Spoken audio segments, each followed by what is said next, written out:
Hey guys, Professor Bill, Comic Book University, and Aquaman-Justice League, Drowned Earth. This is a one-shot, but it's actually the final part of the Drowned Earth storyline. So go ahead and check out the description below of all of the videos that have Drowned Earth in them, and you'll see a link to everything and in order. So yeah, I always try to be careful with that stuff, so check out the description. Anyway, yeah, I gotta actually find out where the frickin' authors and all that stuff are. I think they're in the back of the book. You never know with the DC book. That's the big problem.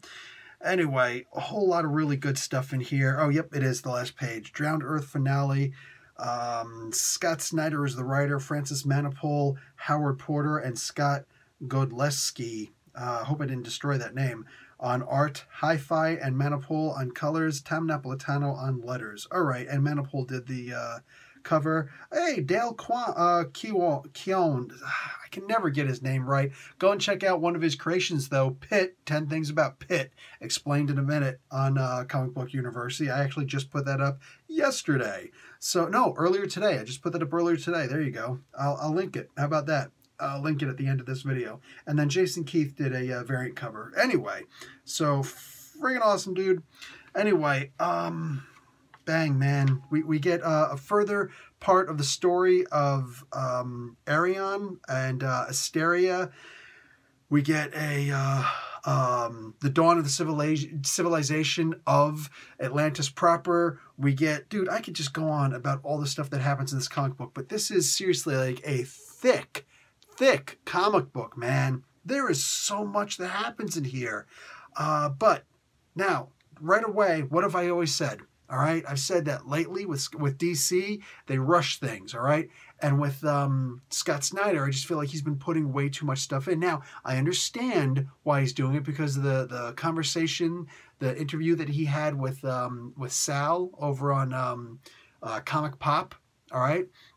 Where he said, hey man, the price of comic books is pretty astronomical right now. And this is a $4.99 comic book, not even a regular $3.99. He's like, but all the stuff, you know, all the money you guys are paying, I'd rather put in too much than too little.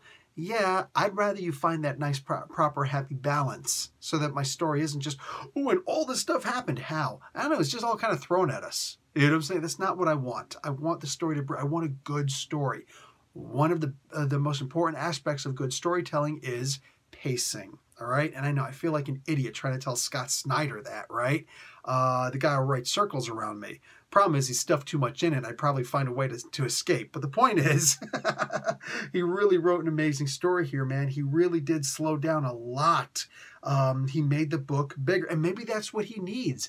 Maybe he needs to write oversized books. I'd pay an extra $1 for Scott Snyder's best writing. I would absolutely pay an extra $1 for Scott Snyder's excellent writing. You know what I'm saying? Oof. But what do you call it? Just, dude, man, so much happens that we get new clothes for the heroes to help protect them against the drowned earth, toxic waters that are turning people into fish peeps. It's still too late for the Flash, like he's screwed. And dude, I can't even begin to tell you, like, I know a lot of people don't give a lot of credit to the what are they called? The letterers. But I wish I could actually find it. I'm not going to go crazy trying to find this. But, you know, the Flash has turned. So he's trying to maintain his sanity. He's trying to maintain his intelligence and not flip over to the wrong side and be controlled by Black Manta, who currently has the powers of telepathy that Aquaman usually has. And but he's still talking. He started talking permanently in that weird kind of dialect. The interesting part is, no, I can't find, I'm not going to find it, am I? Damn it, that really sucks. Anyway, a whole lot of brilliant scenes in here, man. Just look at the outfits that these guys are wearing. Superman's got his powers back, but he's still got that eye patch. What are they going to do about that eye patch, man? I love that. But look at Flash. That is awesome, dude. That is great art. Anyway, when he's talking, you guys will see it for yourselves. When he's talking, you can see it's that gibberish crazy stuff, you know, like Atlantean runes or something. But go ahead and take another look at them and see that you can actually read what's being said. If you're paying attention, it's like one of those optical illusions. You just let your eyes relax and stare at it, and all of a sudden you're like, wait a second, no, that's English. really damn good job. I don't know if the artist did that or the letterers, but damn, that was solid, man. Just that one aspect alone was beautiful. All these characters, man, this is a Justice League book, but Aquaman-centric, all right, and Mera-centric also.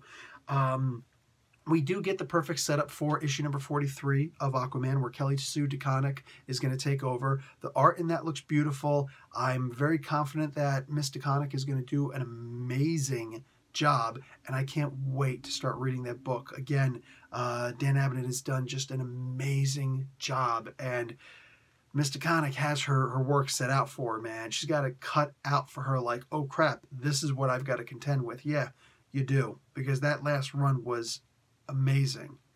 This particular issue, you know what this did for me? This made me appreciate Dark Knight's Metal and all the storylines that came afterwards that led up to this, because it actually feels like there's some continuity here at this point. A lot of times with almost every single storyline, anything more than an arc, any kind of an event, there's the word I'm looking for, that happens in DC Comics, it's like, okay, that happened, and there's going to be some references to that once in a while, but pretty much no, not really. Not really, you know? This hasn't been the case.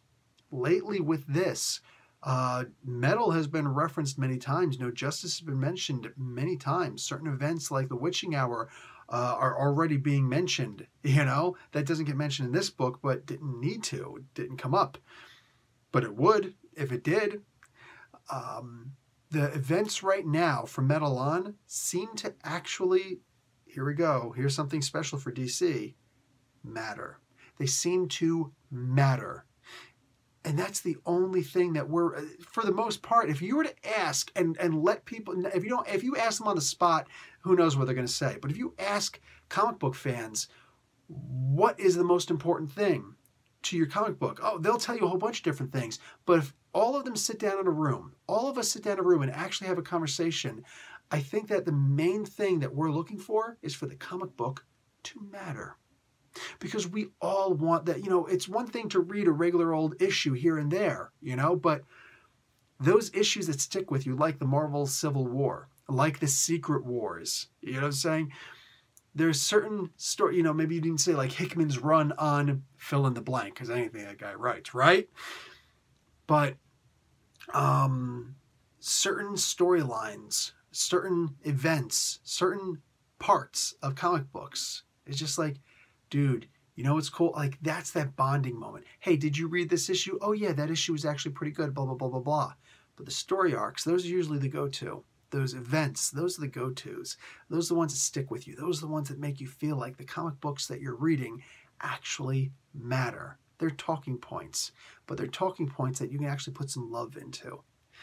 Man, and this one really, like this issue really solidified it for me. I actually kind of want to go back and I can, so I think I will. I will actually go back and read DC's Dark Knight's Metal again, just because, man, like all of a sudden things are starting to make a lot more sense, and now I'm starting to see where they were going with it, and that's pretty good. That's pretty good. Again, if it wasn't so damn cluttered, it probably would have made more sense at the time, but it is what it is. It's done now. It's written, set in stone, but I can go back and see it in a new light now. That's what I really appreciate, and this book did that for me. You get to see a lot more of Batman actually fighting with the suit, the Lex Luthor suit, the eye. I forget what the conch, basically, what's inside the tear of Orion, man. And like, just look at that art, dude. Look at that art. God, this is gorgeous. Such a beautiful comic book, and I think that we all know where the end Black Manta, dude, let me tell you something right here. Sorry, really quick. Black Manta, like when you could draw Black Manta and actually get expression in his eyes, like you know Marvel does with Iron Man, that's good. This was really good. The art in this is solid. Wow. Manipool, man, just killing it. But I think we all expected what's going to happen at the end of this issue to happen, and it did. But it's the way that it happened that made it believable. Let me tell you something.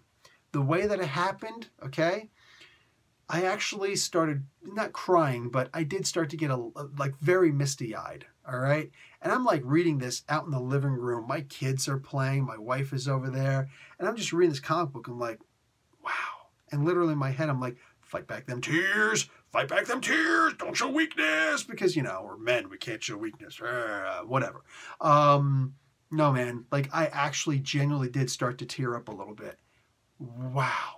This was beautiful. This is beautiful. And it helps if you love Aquaman, I'm sure. You know what I'm saying? It helps if you love the characters of Aquaman and Mera. It's funny, man. There was just this thing today. I forget who actually put it out there, but somebody on Twitter put it out there. Somebody in Marvel or DC. And a bunch of other writers and artists put in their 2 cents. But if you didn't agree with me, then you're wrong. And I don't say that very often, but I'm saying it again right now. I mean it. If you didn't agree with me, you're wrong. Because the second best love in comic books right now has always been Hawkman and Hawkwoman. But the number 1 love, the only love that beats that one, is Aquaman, Arthur Curry, and Mera of Zebel. Like, their love, man, and you get to see that here. Ah, dude. The makes me want to be a sailor, and I'm not going to do that. But like that love of being one of the mariners, you know what I'm saying? Ooh, wow. This, I don't know how you could not love this rendition of Aquaman, dude. This was great. Oh, this was so good. Like, I'm just saying, you got to read this. Like, this one page I'm looking at, just saying there's a bit of a statue in here. I'm just going to put it out there. This was such a good comic book, man. This was amazing writing. Like, this feels like the Scott Snyder that I've always known is there. And he's like scratching the surface for help. Let me out. Dude, with love, don't worry about trying to fit. If we can afford the comic book, we're going to buy the comic book. All right? If not, we're going to be reading over somebody's shoulder. That's just facts. All right? Don't worry about us like that. Worry about telling the stories that we know that you could tell. And proof. This was a great book. Such an amazing issue. Such an amazing roundup for the Drowned Earth. Such an amazing callback to Dark Knight's Metal. Might have been perfect. This book might have been perfect. It's one of them contenders, baby. A lot of good books coming out this week, dude. A lot of good books. This one, though. All right, guys. Professor Bill, Comic Book University. Class dismissed.